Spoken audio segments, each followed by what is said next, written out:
এটা করতে করতে করে এই মাছটার ওজনটা বলতো আমাকে। হ্যাঁ, আস্ত একটা দেখো মাছটা ফ্রাই করতেছে কেমন ভাবে। দেখো কিরকম লাগবে বলুন তো খেতে। হ্যাঁ,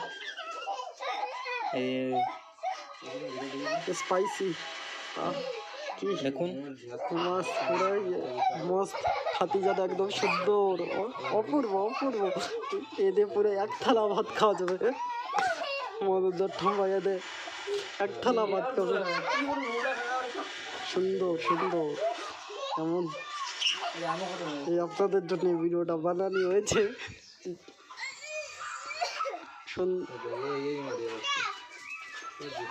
দেখুন দেখুন কেমন ভিডিওটা। ধনে পাতা দেখুন কি সুন্দর ধনে পাতা ভাবে মাছের করি আহা মাছ প্রায় মুখে